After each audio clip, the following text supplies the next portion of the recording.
대구의 한 건설업체 회장이 미술품 450여 점을 대구미술관에 기증하기로 해 대구미술관의 위상이 더욱 높아질 것으로 기대되고 있습니다. 기획시리즈 지역주택조합 개발의 명함. 오늘은 지역주택조합 개발 업무대 행사가 권한에 비해서 책임은 미미한 실태를 보도합니다. 경주의 한 호텔이 경영난으로 영업을 중단해 40억 원 가까운 임금 체불이 발생했습니다. 일부 직원은 15년치 임금을 받지 못했습니다. 경상북도는 종가마다 전승되는 음식조리서 가운데 역사적인 가치가 있는 것을 추려서 세계 기록유산 등재를 추진하기로 했습니다. 여러분 안녕하십니까? 2월 6일 금요일 아침 대구 MBC 뉴스투데이입니다. 오늘 대체로 맑은 하늘 보이는 가운데 낮 동안에는 포근한 겨울 날씨가 이어지겠습니다. 하지만 내일 토요일 밤부터는 바람이 강하게 불겠고 일요일에는 기습 한파가 찾아올 전망입니다. 자세한 날씨 정미옥 기상캐스터입니다. 네, 오늘 하늘도 맑겠고 말썽을 부리던 미세먼지도 모두 날아갔기 때문에 대기질도 깨끗하겠습니다. 또 한낮에는 대구가 9도, 안동과 의성 7도까지 올라 온화하겠는데요. 다만 의성의 현재 기온 영하 8.7도까지 뚝 떨어져 공기가 차가운 상태입니다. 이렇게 아침과 낮의 기온 차이가 10도 이상 벌어지는 곳이 많이 있으니까요. 감기 걸리지 않도록 주의해 주시기 바랍니다. 주말인 내일 낮부터 늦은 오후 사이 일부 지역에는 빗방울 떨어지거나 눈이 날리는 곳이 있겠습니다. 활동하기 불편하진 않겠는데요. 하지만 밤부터는 찬바람이 강하게 불어오기 시작하면서 추워지기 시작하겠고요. 일요일에는 낮 최고 기온이 0도 이하에 머물며 기습 한파가 찾아오겠습니다. 이 추위는 다음 주 월요일까지 이어질 전망입니다. 날씨였습니다. 대구의 한 건설업체 회장이 자신이 갖고 있던 미술작품 450점을 대구미술관에 기증하기로 했습니다. 이유환 등 세계적인 작가뿐만 아니라 뛰어난 작가들의 작품이 많아서 대구미술관의 위상이 높아질 것으로 보입니다. 권윤수 기자가 보도합니다. 이우환 화백이 지난 1990년에 그린 150호짜리 바람과 함께라는 작품입니다. 이 화백이 2004년에 그린 300호짜리 대작 조음도 눈길을 끕니다. 대구 출신의 근대미술가 이인성 화백이 그린 연못은 천재 화가의 진면목을 유감없이 발휘한 작품으로 희소성을 감안하면 가격을 매길 수 없을 만큼 가치가 있다는 평가를 받고 있습니다. 모두 대구에 있는 유성건설 김인환 회장이 기증하기로 한 작품들입니다. 김 회장은 지난해 소장품 456점을 대구미술관에 기증하겠다고 했고 지난달 일부를 기증했습니다. 특히 지역 작가들의 작품도 기증을 목적으로 많이 수집한 것으로 알려졌습니다. 지역적으로 어느 정도 중요한 위치를 차지하고 밸류 있는 작가들이 없어지지 않도록 그 가지고 계시는 작품들을 대구 미술관에 기증함으로 해가지고 이제 미술관이 조금 더 지역 작가들의 아카이브 형성이 탄탄해질 수 있는 그런 목적이나 의도가 되지 않을까 싶은데요. 실제 기증작품 가운데 절반가량인 220여 점은 이인성과 신석필, 이경희 등 대구 경북 출신 근현대 작가들의 작품들입니다. 대구 근현대 작가들에 대한 그런 부족한 부분을 이번 기증을 통해서 보충할 수 있을 것 같고요. 그다음 앞으로 보다 체계적으로 지역 근현대 미술에 대한 수집 정책을 펼 수 있는 계기가 마련된 것 같습니다. 김 회장은 이번에 기증하고 남은 작품 600여 점도 추가로 기증하겠다고 했는데 대구미술관은 오는 6월쯤 정식으로 절차를 밟을 예정입니다.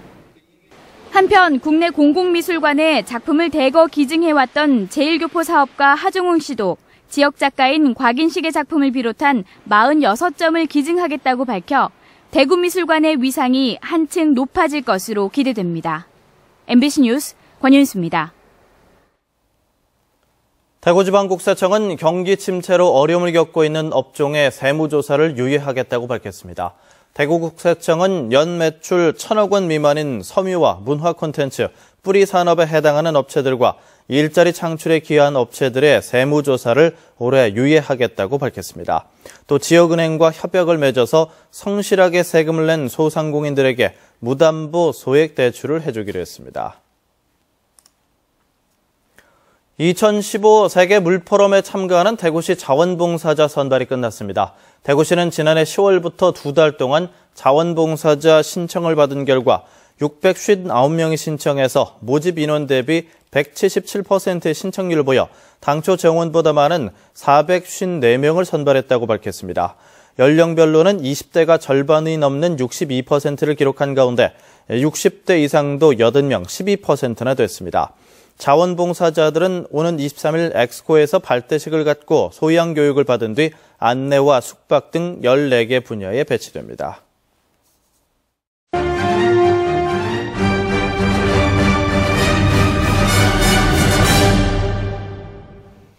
지역 주택조합 개발 방식에 신중한 투자가 필요하다는 보도 어제 해드렸는데요.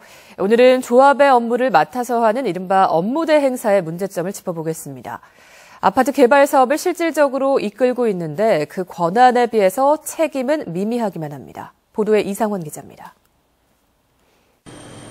지역 주택조합 개발 방식은 사업 초기 설계라든지 사업성 분석과 같은 핵심 내용을 조합 설립 전에는 이른바 업무 대행사가 진행하고 있습니다. 조합 승인 전에는 운영 비리나 토지 매입 지연으로 사업이 장기간 표류할 여지도 있지만 업무 대행사는 실질적인 책임이 없습니다.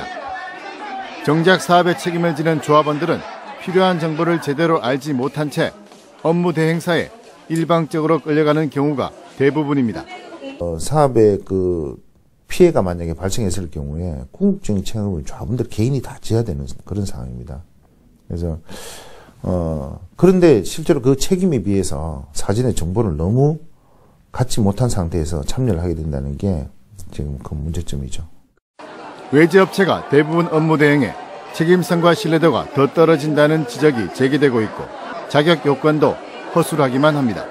업무 대행사 자체에 대한 규정 자체가 그냥 자본권 3억 이상의 주택 면허가 있는 사람이면 할 수 있는 그 제도밖에 없어요. 지역주택조합 개발 방식은 사업이 진행되는 과정에서 전문성이 떨어지는 조합원을 대신해 업무를 대행하는 업무 대행사 역할이 매우 중요합니다. 사업 진행의 투명성과 신뢰성을 담보하기 위해서 업무 대행사의 책임을 강화하는 방향으로 규정을 보완해야 할 것으로 보입니다. MBC 뉴스 이상원입니다. 도시 첨단산업단지 예정지인 대구시 동구 유라동, 동대구 나들목 주변이 이달 10일부터 3년 동안 토지 거래 허가구역에 지정됐습니다. 대구시는 동대구 나들목 서편과 금호강 사이의 농경지 16만 5천 제곱미터에 올해부터 도시 첨단산업단지를 조성키로 하고 부동산 투기와 땅값 상승을 예방하기 위해서 토지 거래 허가구역으로 지정했다고 밝혔습니다.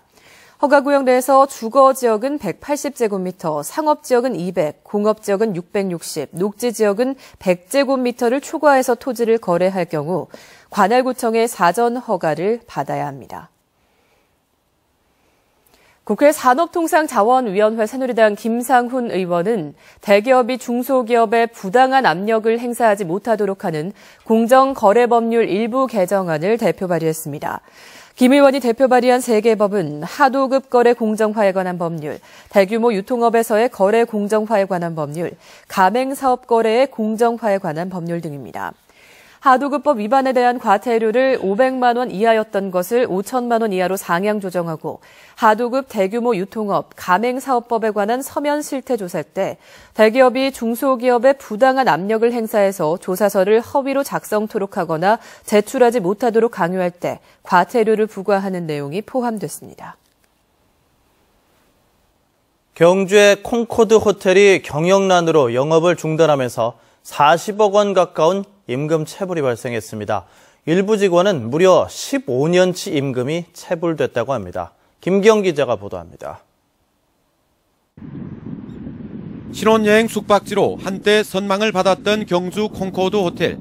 1979년 경주에서 두 번째로 개장한 이 호텔은 40년 세월을 넘지 못하고 지난해 12월 문을 닫았습니다.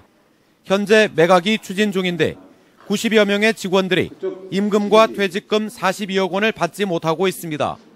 지난해 정년 퇴직한 27년 경력의 한 직원은 2억 원 가까운 임금을 받지 못해 날마다 호텔로 출근 아닌 출근을 하고 있습니다.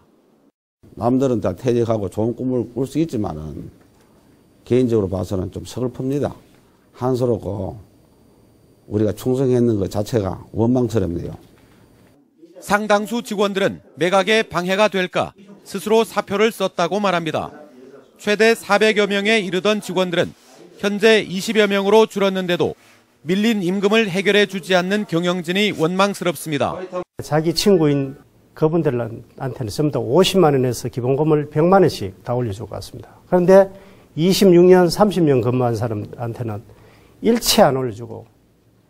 고용노동지청은 전현직 사업주의 사법 처리를 진행하는 한편 매각이 이루어지면 체불임금부터 가장 먼저 해결하도록 감독하기로 했습니다. 매각이 잘 안 되거나 그러면은 이제 다른 근로자들이 모든 근로자들이 고소장을 거의 낼 것이 예상되기 때문에 거기에 따라서는 저희들이 강력 조치하고. 전국적으로 30만 명 가까운 노동자가 임금과 퇴직금 1조 3천억 원을 받지 못하고 있습니다. 체불임금 청산을 위한 특단의 대책이 시급합니다. MBC 뉴스 김기영입니다. 특수학교인 대구 성보학교 맑은 소리 하모니카 연주단이 지난 한 달간 미국에서 연주회를 열고 돌아왔습니다. 하모니카 연주단은 미국 텍사스에 있는 대학과 병원, 교회 등 18차례 연주회로 미국에서 생활하는 한인과 장애인들에게 희망을 전해주며 현지 언론의 조명을 받기도 했습니다. 1, 2급 장애를 가진 학생들로 구성된 맑은 소리 하모니카 연주단은 2009년 방과후 교육 프로그램으로 시작해 지난해에도 로스앤젤레스에서 공연을 하는 등 한인이 많은 지역을 중심으로 교육과 문화, 예술 분야 교류를 넓혀가고 있습니다. 졸업 시즌을 맞아 각 자치단체와 경찰이 건전한 졸업식 문화 조성에 나섭니다. 각 시군과 경찰, 교육청, 지역 학교 등은 졸업식이 집중된 이번 주와 다음 주 합동으로 청소년 밀집 지역과 술집, 노래방 등을 중심으로 선도 활동과 단속을 합니다. 특히 강압적인 졸업식 뒤풀이를 막기 위해 뒤풀이 예상 지역에 전담 경찰관과 순찰차를 배치해 교복 찍기 등의 탈선 행위를 막을 방침입니다. 경북 지역에는 종가마다 전승되는 음식조리서가 있죠. 경상북도가 이 가운데 역사적인 가치가 있는 음식조리서를 추려서 세계 기록유산 등재를 추진하기로 했습니다. 보도에 조동진 기자입니다. 1670년 정부인 안동장 씨가 저술한 최초의 한글 요리서인 음식 디미방입니다. 국수와 만두를 비롯한 면병류와 어육류, 주류 등 146가지 음식의 조리법과 조리기구까지 구체적으로 기술되어 있습니다. 경북 지역에는 또 우리나라에서 가장 오래된 음식 조리서인 순자빵을 비롯해 온주법, 시의전서 등 다양한 조리서가 문중마다 전해져 내려오고 있습니다. 이러한 종가 음식 조리서를 유네스코 세계 기록유산으로 등재하기 위한 준비가 시작됐습니다. 기록유산 등재를 위한 학술 용역 최종 보고서에서 전문가들은 종가 음식 조리서는 등재 가치가 충분하다고 밝혔습니다. 음식 디미방은 종가 음식 조리서로서 탁월한 내용을 갖추고 있고 순자빵 역시 세계 음식 문화 발전에 크게 이바지할 문헌이기 때문에 세계 기록유산 등재 지정 신청 조리서로 선정을 하였습니다. 또 유교 문화와 관련한 세계 유일의 조리서이며 대부분 한글로 집필됐다는 점도 국외의 음식 조리서와 확연히 구분돼 역사적 가치가 높다는 평가입니다. 경상북도는 이번 연구 결과를 바탕으로 올해 문화재청의 세계기록유산 등재 대상 기록물 공모에 응할 계획입니다. 음식 조리서가 유네스코 세계기록유산으로 등재될 충분한 가치가 있는 것으로 연구돼서 금년에 등재 신청할 계획입니다. 경북에서는 하회, 양동마을에 이어 서운과 사찰이 세계문화유산으로, 유교책벌은 기록유산으로, 하회탈은 무형유산으로 각각 등재가 추진되고 있습니다. MBC 뉴스 조동진입니다. 혁신적인 아이디어와 창업을 꿈꾸는 대학생들을 위한 창업 문화 로드쇼가 열렸습니다. 어제 영남대에서 열린 창업 문화 로드쇼에는 교내 창업경진대회에 입상한 43개 팀이 참가해 직접 개발한 창업 아이템을 전시하고 1분 스피치와 모의 펀딩 등을 통해서 왕중왕전을 펼쳤습니다. 영남대는 창업을 준비 중인 학생들의 활로 모색을 위해 마련했다며 더 많은 학생이 참여하고 참고할 수 있는 프로그램으로 계속 추진해 나가기로 했습니다. 대구 소방안전본부가 이달 23일까지 서문시장 등 주요 전통시장의 화재 예방 활동에 나섭니다. 대구 소방안전본부는 화재가 났을 때 소방차나 구급차의 진입을 막는 장애물들을 사전에 제거하기 위해 순찰을 강화하고 소화전도 점검할 계획입니다. 또 실제 화재에 대비한 출동 훈련의 횟수를 늘리고 상인들과의 합동 훈련도 주기적으로 실시할 계획입니다. 서문시장에서는 지난 2005년부터 2007년, 2012년 계속해서 대형 화재가 발생해서 수억 원의 재산 피해가 났습니다. 대구시는 설 연휴 환경 오염 행위를 예방하기 위해서 이달 27일까지 특별 단속에 나섭니다. 특별 단속 대상은 폐수 종말 처리장 등 환경 기초시설과 폐수 처리 업체 등이고 폐수 무단 방류와 수질 오염 물질 불법 배출 등을 집중적으로 단속할 계획입니다. 특히 연휴인 18일부터 22일까지는 대구시와 구군 환경부서에 상황실 9개를 운영하고 상수원 보호구역과 공단 주변 등의 순찰도 강화하기로 했습니다. 경북교육청은 부패방지 시책 종합평가 결과 최우수 교육청으로 군위교육지원청을 선정했습니다. 초등부문에는 봉화 봉성초등학교, 중등부는 봉화 법전중학교가 선정됐고 우수기관으로는 봉화교육지원청과 김천초등학교, 춘향중학교가 선정됐습니다. 부패방지 시책 종합평가는 지난 2013년부터 부패 수준을 진단하고 질 높은 청렴 서비스를 다지기 위해 전체 교육지원청과 공사립학교를 대상으로 실시하고 있습니다.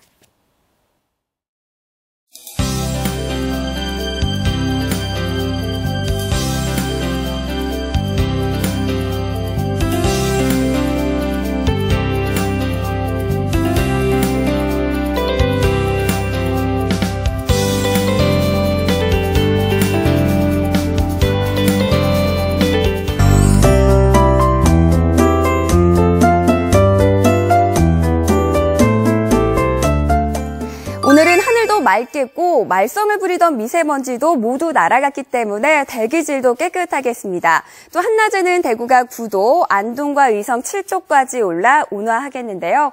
다만 의성의 현재 기온 영하 8.7도까지 떨어지면서 공기가 차가운 상태입니다. 이렇게 아침과 낮의 기온 차이가 10도 이상 벌어지는 곳이 많이 있으니까요. 건강관리 주의해 주시기 바랍니다. 현재 하늘 표정 참 좋습니다. 오늘 우리 지역은 고기압의 영향권에서 종일 이렇게 맑은 하늘이 드러나겠습니다. 자세한 지역별 날씨입니다. 대구는 현재 영하 1도, 청도는 영하 8도 보이고 있는데요. 한낮에는 9도까지 올라 포근하겠습니다. 문경과 구미의 현재 기온 영하 2도로 어제보다 3도가량 내려가 있는 상태고요. 일교차가 크게 벌어지는 북부 지역, 아침에는 춥지만 낮 동안에는 7도까지 기온이 오르겠습니다. 경북 동해안 지역 포항의 낮 최고 기온은 10도, 바다의 물결은 비교적 잔잔하게 일겠습니다. 주말인 내일 전국의 스키장에는 구름이 많겠는데요. 야간 스키 타시는 분들은 보온에 신경 쓰시는 게 좋겠습니다. 내일 밤부터는 찬바람이 강하게 불기 시작하면서 추워지겠습니다. 일요일에는 대구의 낮 최고 기온이 0도에 머물며 기습 한파가 찾아오겠는데요. 이 추위는 다음 주 월요일까지 계속 이어지겠습니다. 날씨였습니다.